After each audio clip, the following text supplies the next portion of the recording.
How you doing? So I'm in Singapore. It's only about 11 a.m. or so, and it's smoking hot even right now. So I'm in the suburbs, or as I like to joke around, the Singaporean ghetto in the Chua Chu Kang region. And you can see over here that they've got this sort of city planning thing. As far as the physical infrastructure is concerned, they've got it down. It's quite clean. They've hired somebody to do the cleaning for them. They've got people coming in on the streets to do a lot of different work for them. We have that in San Jose, California as well. It's Groundsworks with an X. They've kind of, countries that are allies try to share their best practices, and that seems to be something that is also, happening between Singapore and the United States. Now, one thing that you noticed, or hopefully noticed, is that I'm now coming out of a grocery store shopping plaza. And there are about, I'd say before you go to the cafeteria, which has about 10 different restaurants, you're gonna pass by a small pharmacy, a drugstore, you're gonna pass by a grocery store, and a few other establishments. You're gonna pass by this complex, multi-story complex, which has a gym, a kindergarten or some sort of preschool, and so on and so forth. So I think in one of my other videos, I commented that Singapore has solved, for a small city-state, the physical infrastructure problem. And it's not to be understated. This small country has millions of people, and yet you'll notice it doesn't feel, at least not in this area, in the suburbs, it does not feel saturated. Like, you don't feel like you're in Shibuya in Tokyo. Now, overall, not only that, by the way, but check out remember that cafeteria I told you about? Check this out. See that color on top? That's from a famous art piece. So, one thing I was thinking of, to get to the point, is that Singapore, having solved the physical infrastructure problem, might want to think about, other ways of moving to the next level. And I was just thinking about, why not, since you have to buy one of these flats, you can't just show up and, hang out. They have to be assigned to you if you are a Singaporean citizen, for the most part. There's different schemes, there's BTO, built to order, there's all kinds of things, resale and so on. But for the most part, if you're in one of these places that look like vaguely a bit like a Soviet-era housing structure, you are going to be a citizen of this country. So why not give people a share, a stake, a financial stake, not only in the houses they own, but in the infrastructure surrounding, the retail infrastructure surrounding the HDB, the apartment complex. Why not say, all right, if you're going to build one of these places like a grocery store, why not allow, say, 3% of each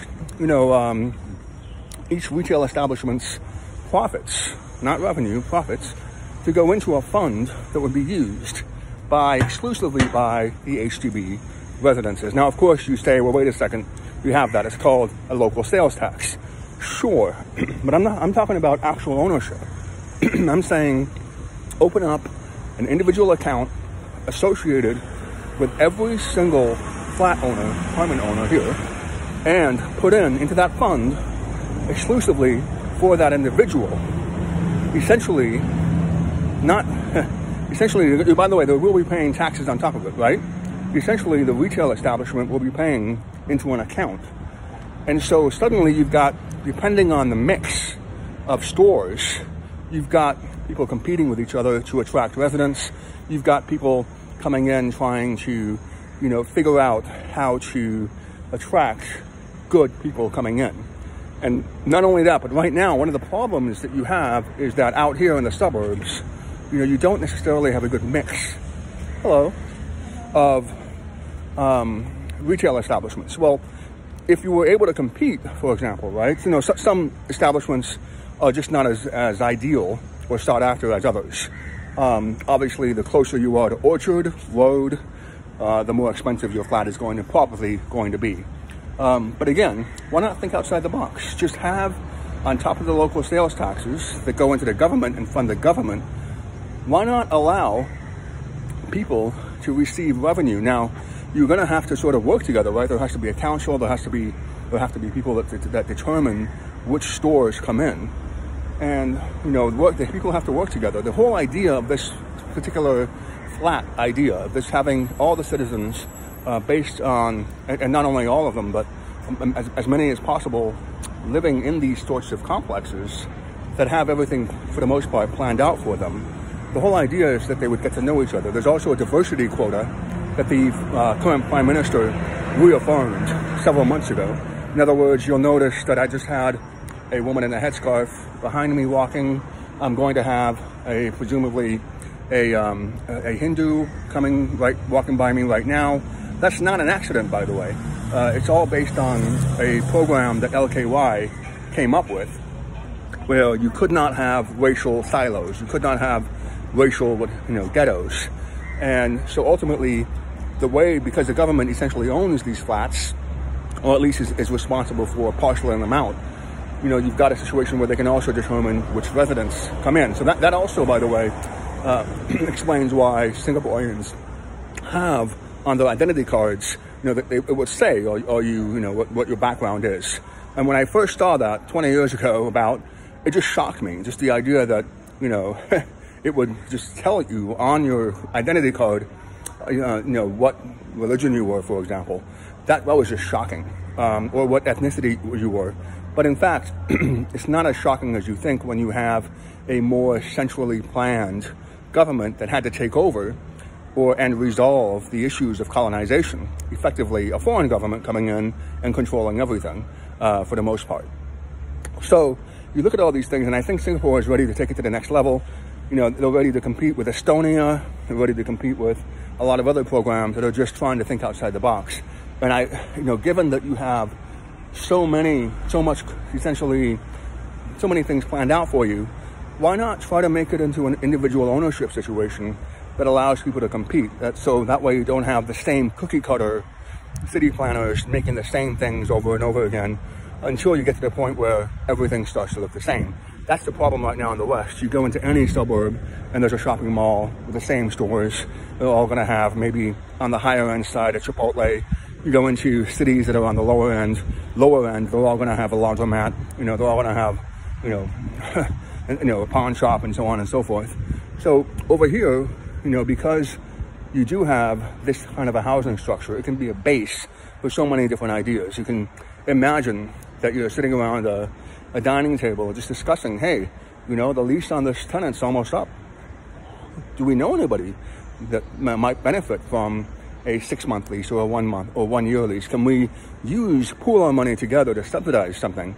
And essentially you're going to end up with, which is something that already exists, right? You've got these mini councils, but the council members, for the most part, are dealing with, normal politician issues. Why not just try to create something maybe a bit more complicated? Because of course what happens to the shares when you are in a position when you move, right? What happens, how do you cash out?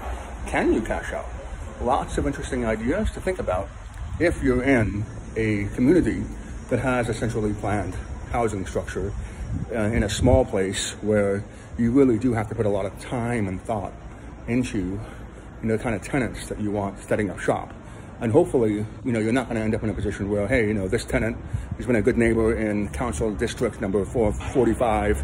Let's just, give him another franchise in this other district. That's not, hopefully you can try to come up with something that's a bit more independent, rather than just having, on top of all the other monopolies, even more monopolies at the local level. By the way, this flat has again, more on Singapore's unique city planning structure. You'll notice a lot of senior citizens over here. They're lining up for some kind of, I don't know exactly what it is, but basically there's a senior citizen community center over here in this flat at the basement. So you can only go inside if you're older than a certain age and you meet certain qualifications. And let me go ahead and show it to you. So they're all lined up for an event. They have some caretakers with them, quite common. And this is again It's called an aging center. And that's, again, another example of what you can do if you think outside the box. You can make, for example, you know, this will be the place to go if you have an older parent. You can do this across the board, like not just with community-based, government-funded organizations. You can try to think outside the box in other ways.